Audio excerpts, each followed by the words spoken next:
नमस्कार, आप सभी का हार्दिक स्वागत एवं अभिनंदन। आज हम इस वीडियो के अंदर अभाज्य संख्या के बारे में चर्चा करेंगे। अभाज्य संख्या की परिभाषा, अभाज्य संख्या के गुणनखंड कितने होते हैं, अभाज्य संख्या कितने गुणनखंड होते हैं, उसमें विषम गुणनखंडों की संख्या कितनी होती है और सम गुणनखंडों की संख्या कितनी होती है, इन सब के बारे में विस्तृत रूप से अध्ययन करेंगे। तो आइए सबसे पहले अभाज्य संख्या की परिभाषा। अभाज्य संख्या की परिभाषा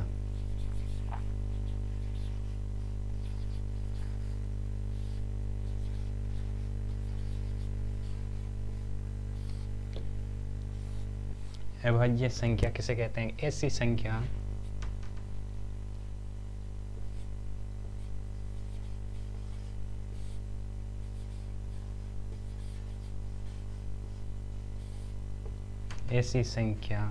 जिसमें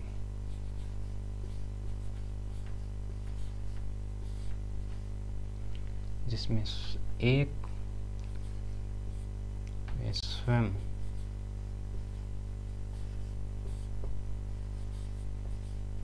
के अलावा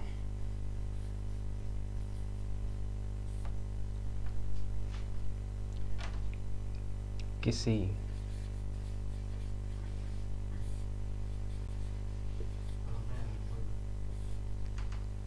अन्य संख्या का भाग न जाए, किसी अन्य संख्या का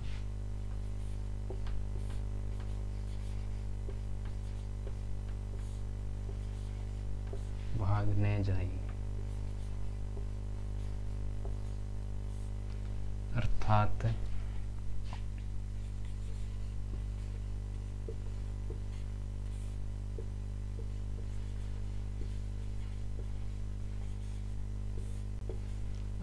जिसके केवल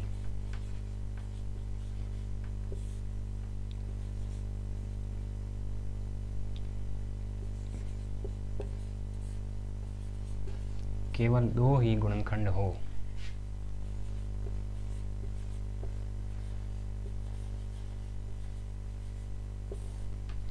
केवल दो ही गुणनखंड हो,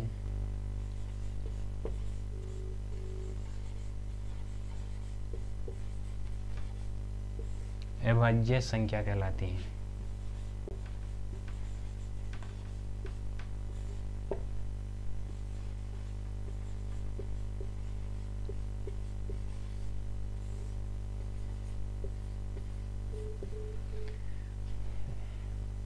ऐसी संख्या जिसमें एक व स्वयं के अलावा किसी अन्य संख्या का भाग न जाए, अर्थात जिसके केवल दो ही गुणनखंड हो, अभाज्य संख्या कहलाती हैं।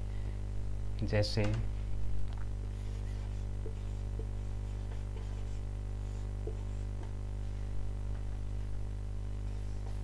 2 है, 3 है, 5 है, 7 है, 11, 13, 17, 19, इस प्रकार अभाज्य संख्या होते हैं, क्योंकि इस दो के केवल दो ही गुणनखंड है। इसमें एक तो एक का भाग जाएगा, एक व दो स्वयं का भाग जाएगा। इसी प्रकार इस 3 के भी दो ही गुणनखंड हैं, इसमें एक तो स्वयं का भाग जाएगा और एक है एक का जाएगा। इसी प्रकार 5 है, 5 में एक का जाएगा और 5, इसी प्रकार इनके दो ही गुणनखंड होते हैं, अभाज्य संख्या कहलाती हैं। अब हम अभाज्य संख्या का पता कैसे लगाते हैं, इसे अभाज्य गुणनखंड विधि से देखते हैं।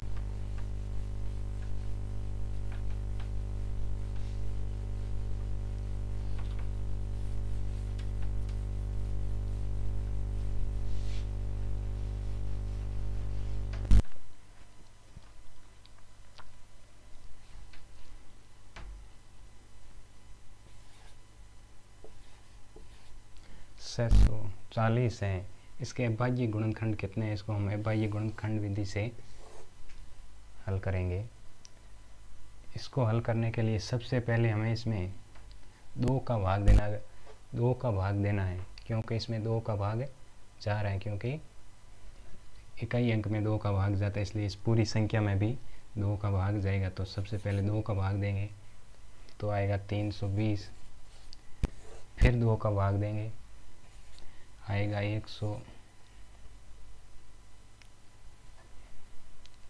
फिर 2 का भाग देंगे 2 आएगा 160, फिर 2 का भाग देंगे तो आएगा 80, फिर 2 का भाग देंगे तो आएगा 40, फिर 2 का भाग देंगे तो आएगा 20, फिर 2 का भाग देंगे तो आएगा 10, फिर 2 का भाग देंगे तो आएगा 5, फिर 2 का भाग देंगे तो आएगा 5। तो इस प्रकार 640 के अभाज्य गुणनखंड 2 इंटू 2 इंटू 2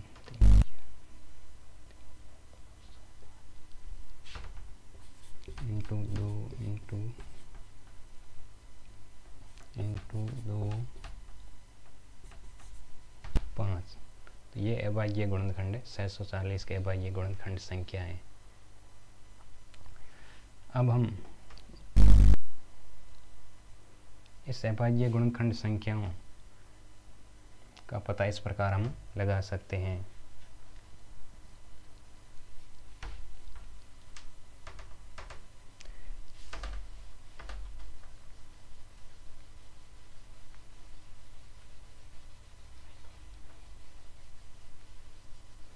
अब इन पर आधारित प्रश्न है।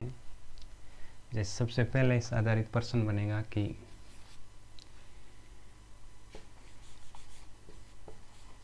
कुल अभाज्य गुणनखंडों की संख्या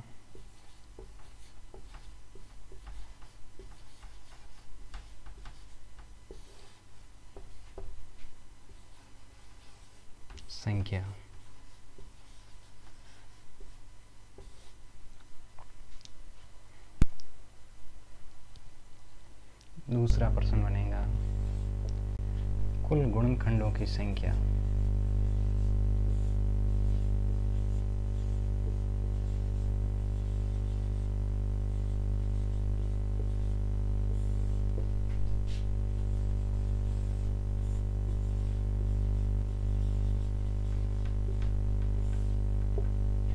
कुल गुणनखंडों की संख्या।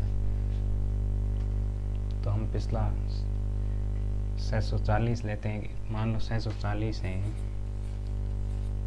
इसमें कुल अभाज्य गुणनखंडों की संख्या अगर हमें पता करनी है तो हमें सबसे पहले इसको उस भाग गुणनखंड विधि से अभाज्य गुणनखंडों का पता करेंगे, अभाज्य गुणनखंडों का पता करेंगे। बाद में कुल अभाज्य गुणनखंड कितने हैं उनके बारे में देखेंगे। तो इनको हम करते हैं 2 का भाग देंगे पहले, फिर 2 का, फिर 2 का, फिर 2 का। जब तक 2 का भाग जा रहा है तब तक है देते रहना है।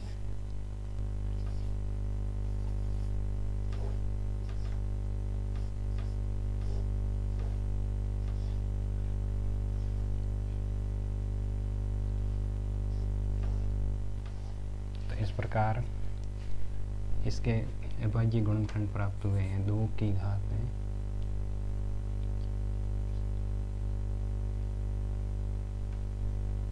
7, 5 की घात 1। अगर हमें इस संख्या के कुल अभाज्य गुणनखंडों का पता करना है, कुल अभाज्य गुणनखंडों का पता करना है तो हमें ऊपर घात है इनको जोड़ लेना है। जैसे 2 की घात 7 है, 5 की घात 1 है, तो इनको जोड़ लेंगे तो आएगा 8। तो 640 के कुल अभाज्य गुणनखंडों की संख्या 8 होगी। इसी प्रकार 640 के कुल गुणनखंडों की संख्या,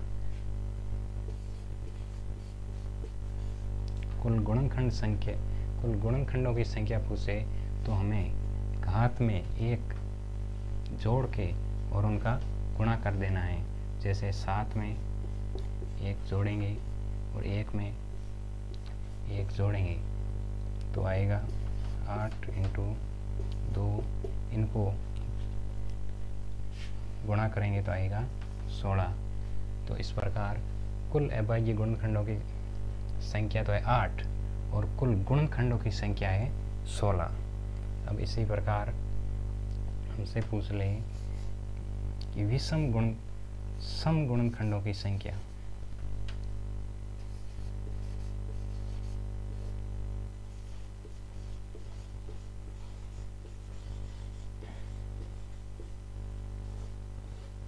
सम गुणनखंडों की संख्या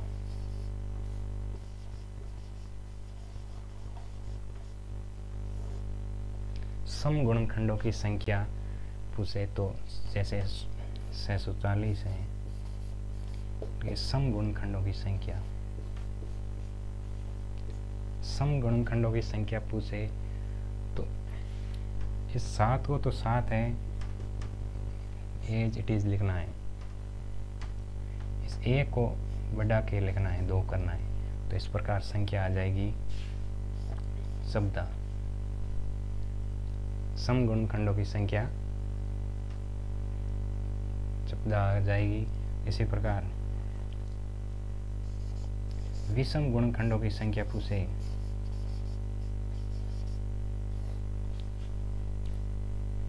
विषम गुणनखंडों की संख्या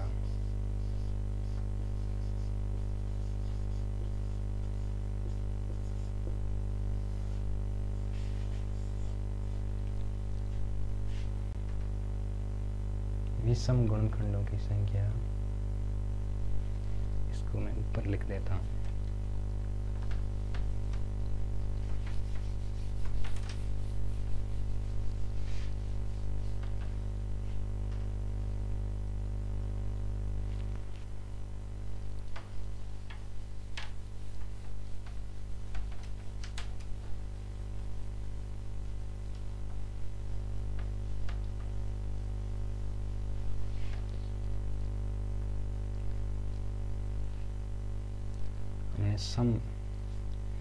सम गुणनखंडों की संख्या ज्ञात की। जैसे सम गुणनखंडों की संख्या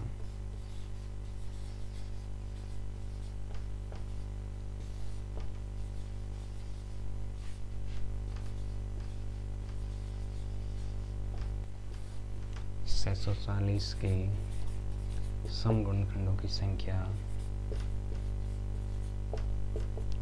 सम गुणनखंडों की संख्या है तो इसको हमें 7 को तो है 8 है जैसा ही लिखना है और इस 1 में एक बढ़ा के 2 लिख देना है तो हमारा उत्तर आ जाएगा 14। अब हम विषम गुणनखंडों की संख्या हमसे पूछे